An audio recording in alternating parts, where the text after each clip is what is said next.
प्रधानमंत्री मोदी को अपना दिल थोड़ा सा बड़ा करना होगा और उस सरकार को अपदस्थ करना होगा, राज्यपाल को बदलना होगा जिसके राज में कश्मीरी पंडितों को न्याय नहीं मिल रहा, कश्मीरी पंडितों की हत्याएं हो रही हैं। तो इस नामर्द सरकार का क्या करें?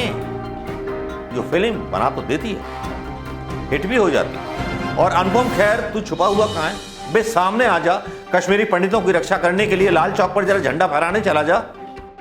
जो कश्मीर में हिंदू और मुसलमान के बीच बैर करा देना चाहता है, ऐसा कौन है कि अगर ये नफरत जिंदा रही तो फायदा किस पार्टी को मिलेगा? ये नफरत जिंदा रही तो फायदा तो भारतीय जनता पार्टी को मिलेगा। तो हो सकता है भारतीय जनता पार्टी के पाले हुए आतंकवादी ही पंडितों की हत्या कर रहे हो। कौन कह सकता है कि पॉलिटिशियन किस हद तक गिर सकते हैं? पॉलिटिशियन पुलवामा की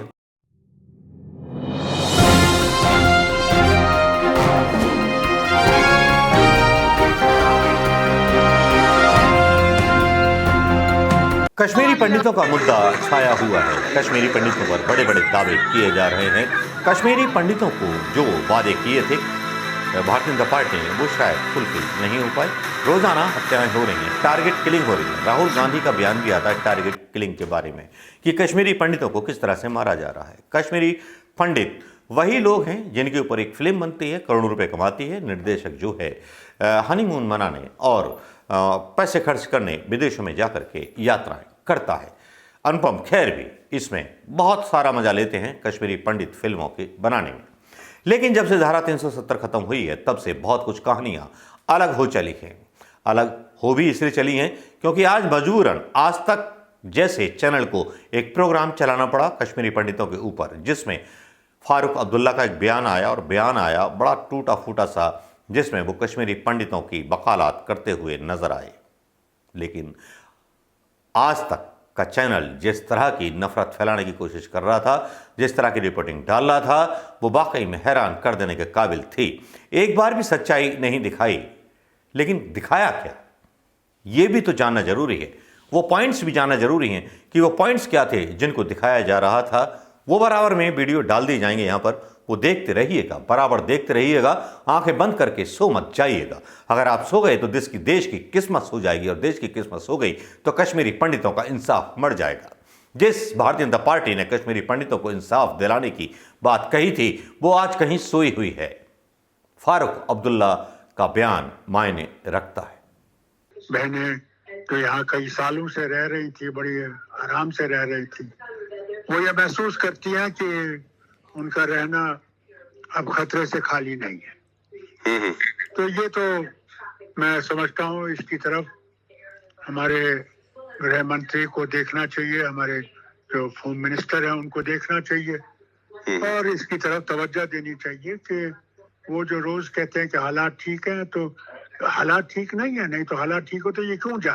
फारूक अब्दुल्ला का ये बयान आपने सुन लिया होगा। फारूक अब्दुल्ला ने जो बयान दिया वो ऐसे ही नहीं दे दिया, लेकिन आज तक पर जिस तरह से ये डिबेट चलाई गई, जिस तरह से कहा गया और जिस तरह से सरकार की वकालत मीडिया ने की, सच्चाई क्या थी? सच्चाई के ऊपर जो था कांग्रेस के स्पोक पर्सन पवन खेड़ा का ये बयान सुना जाना बहुत जरूरी है। सच्चाई क्या थी? कांग्रेस क्यों चूक जाती है सच्चाई सुनाने से? क्यों प्रिंट मीडिया कांग्रेस की सच्चाई नहीं बताता? क्यों प्रिंट मीडिया मोदी का पजामा और कच्छा नहीं उतारता? समझ में नहीं आता। लेकिन पवन खेड़ा ने क्या बोला जरा ये सुन लीजिए। 1 मिनट का 2 मिनट के उनके 2 वीडियोज हैं पवन खेड़ा के, ये सुन लीजिए। चुप्पी एक बहुत बड़ा कारण थी। सबसे दुखद तो तब रहा जब कश्मीरी पंडितों को एथनिक क्लिंजिंग करके उन्हें घाटी से पलायन करने पर मजबूर किया गया। समाज का प्रबुद्ध वर्ग जब अन्याय के खिलाफ अपना मुंह बंद कर ले तो समाज के पतन में मेरे बहनों भाइयों देरी नहीं। 1989 में जब पहला पलायन हुआ कश्मीरी पंडितों का, तब सरकार भारतीय जनता पार्टी से समर्थन लेकर, विश्वनाथ प्रताप सिंह की सरकार थी, उसका सक्रिय समर्थन लाल कृष्ण आडवाणी जी उस वक्त भारतीय जनता पार्टी के सर्वे सर्वा थे, उन्होंने दिया हुआ था समर्थन। और क्या इस मुद्दे पर समर्थन वापस लिया? जी नहीं, इस मुद्दे पर समर्थन वापस नहीं लिया था। जब अनंतनाग में पहला दंगा कश्मीरी पंडितों के खिलाफ हुआ था, केंद्र में राजीव गांधी जी की सरकार थी, नेशनल स्टेडियम ये अपने पास ही में है, यहां से और राजीव जी के ऑफिस तक कश्मीरी पंडित पद यात्रा करके गए थे। राजीव जी ने उनकी बात सुनी, गुलाम मोहम्मद शाह की सरकार से इसको गिरा दिया गया।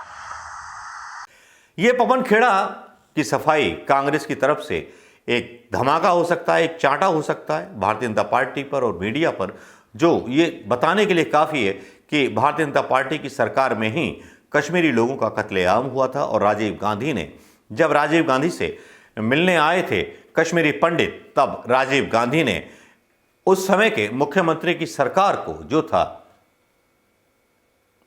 मतलब निलंबन कर दिया था और राज्यपाल शासन लागू कर दिया था। क्या इस तरह की हिम्मत प्रधानमंत्री मोदी में है, या मोदी केवल चुगे चुगाए हंसों के दाने खाना चाहते हैं, या ये पार्टी केवल प्रचार पर चलेगी, या बस देखते रहिए कश्मीरी पंडितों का हनन, दमन और शमन। कश्मीरी पंडितों के नाम पर राजनीति तो बहुत हो चुकी, लेकिन कश्मीरी पंडितों को आज तक न्याय नहीं मिला। चुन चुन के मारा जाता है। धारा 370 में दावा किया गया था कि हट जाएगी तो सब कुछ सॉल्व कर लेंगे। पूरी सेना वहां पड़ी हुई है, पूरी इंटेलिजेंस वहां पर है, लेकिन ये आतंकवादी पैदा कहां से होते हैं? ना कांग्रेस रोक पाई इनको, ना हिंदूवादी सरकार और राष्ट्रवादी सरकार मोदी की सेना रोक पाई। ऐसा कौन है जो इनके पीछे है? ऐसा कौन है जो कश्मीर में आतंक फैला देना चाहता है?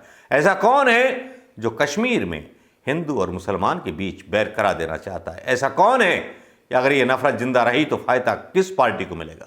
ये नफरत जिंदा रही तो फायदा तो भारतीय जनता पार्टी को मिलेगा। तो हो सकता है भारतीय जनता पार्टी के पाले हुए आतंकवादी ही पंडितों की हत्या कर रहे हों। कौन कह सकता है कि पॉलिटिशियन किस हद तक गिर सकते हैं? पॉलिटिशियन पुलवामा की हद तक जा सकते हैं, पॉलिटिशियन किसी भी हद तक जा सकते हैं, पॉलिटिशियन राम मंदिर पर हिंदुओं को मरवा सकते हैं, पॉलिटिशियन सत्ता के लिए कुछ भी कर सकते हैं। कैसा लगा ये वीडियो दोस्तों? लेकिन मांगिए कश्मीरी पंडितों के लिए इंसाफ। प्रधानमंत्री मोदी को अपना दिल थोड़ा सा बड़ा करना होगा और उस सरकार को अपदस्थ करना होगा, राज्यपाल को बदलना होगा जिसके राज में कश्मीरी पंडितों को न्याय नहीं मिला, कश्मीरी पंडितों की हत्याएं हो रही हैं। तो इस नामर्द सरकार का क्या करें, जो फिल्म बना तो देती है, हिट भी हो जाती है। और अनुपम खेर, तू छुपा हुआ कहां है बे? सामने आ जा, कश्मीरी पंडितों की रक्षा करने के लिए लाल चौक पर जरा झंडा फहराने चला जा। नाटकबाजी हमने बहुत देखी है, आडवाणी की भी, सबकी।